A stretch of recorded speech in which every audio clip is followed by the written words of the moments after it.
Best crypto trading strategy मैं आपको देने वाला हूं। आपको सिंपल सा कुछ भी नहीं करना है, इस वीडियो को 1 मिनट तक आपको पूरा देखना है, आपको स्ट्रेटेजी मिल जाएगी। डेल्टा एक्सचेंज में जाके आपका अकाउंट ओपन होना चाहिए, जब जाके आप ट्रेडिंग कर पाओगे।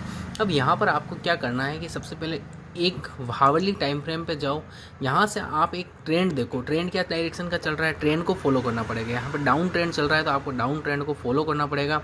फिर आपको चार्ट पैटर्न देखता होना चाहिए। ये थोड़ा एडवांस लेवल पे, अगर आप एडवांस लेवल पे हो तो ही इस वीडियो को देखो, क्योंकि एडवांस लेवल पे ही आपको ये चीज़ें समझ में आएगी। फिर आपको ये चीज़ें देखनी है कि मार्केट गिर कहाँ से रहा है। ये जो पॉइंट था एक इंपॉर्टेंट पॉइंट था, क्योंकि मार्केट यहाँ पे गिर रहा था और जब ऊपर की तरफ भी जा रहा था तो यहाँ पे सपोर्ट ले रहा था, और मार्केट जब जब गिरा इस पॉइंट के पास में आके रुका है। तो ये हमारे लिए एक इम्पोर्टेंट रेजिस्टेंस बनता है, समझ रहे हो। फिर आपको यहाँ पर एक EMA लगाना है, एक EMA क्या MA लगाना है, सिंपल मूविंग एवरेज 9 एंड 2022 का, इसको आपको लगाना है। फिर इसके बाद आपको आ जाना है 5 मिनट टाइम फ्रेम पर, हावरली टाइम फ्रेम पर रिसर्च करनी है। और आपके जो सपोर्ट रेजिस्टेंस जो रहेगा, अभी हमको क्या किस साइड में लेना है, डाउन साइड का। ट्रेंड डाउन साइड का चल रहा है तो इसलिए डाउन साइड का फर्स्ट टारगेट आपका यहाँ तक हो सकता है, जो पहला स्विंग होता है वहाँ तक, या फिर वो स्विंग टूटता है तो नेक्स्ट स्विंग आपको ट्रिल करके आपको अपना प्रॉफिट को ट्रिल करना पड़ेगा। और ये चीज़ें अगर आप क्रिप्टो के अंदर काम करना चाहते हो, नाइट को काम करो, नाइट को अच्छा एक वॉल्यूम देखने को मिलता है, हो सके तो 5 बजे के बाद में। फिर आपको यहाँ पे आ जाना है 5 मिनट टाइम फ्रेम पर। 5 मिनट टाइम फ्रेम पर अब आपने जो मूविंग एवरेज लगाए थे 9 एंड 22, अब यहाँ पर आपको उसका क्रॉस ओवर होने देना है। जब ये प्राइस ऊपर की तरफ जा रही है तो आपको कुछ भी ट्रेड लेना है।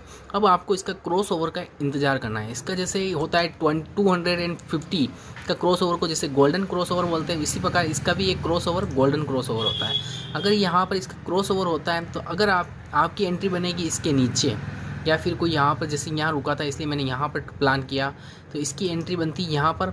फिर उसके बाद आपका इसके ऊपर आपका स्टॉप लॉस रहता है, जो हाईएस्ट स्विंग होता है या थोड़ा सा उसके ऊपर आपका स्विंग होता है। तो यहाँ से आपको 1:2 या 1:3 तक, या नीचे कोई ऐसी कोई रेंज है तो वहाँ तक आपको आपका टारगेट देखने को मिल सकता है। बाकी अगर आपको ये वीडियो अच्छी लगी लाइक कीजिए, चैनल में सब्सक्राइब कीजिए। अगर यहाँ से आपका मिस हो जाता है तो जब इसके पास में आता है 9 EMA के पास में या 20 EMA के बाद पास में, तब भी आप इस ट्रेड को ले सकते हो। जैसे कि यहाँ से इसका क्रॉस ओवर हुआ था, ये अप ट्रेंड में था, पर यहाँ पर ट्रेंड डाउन साइड का, इसलिए अपने को ये प्लान नहीं करना है, क्योंकि यहाँ पर आपका स्टॉप लॉस होने के चांसेस ज़्यादा हो सकते हैं।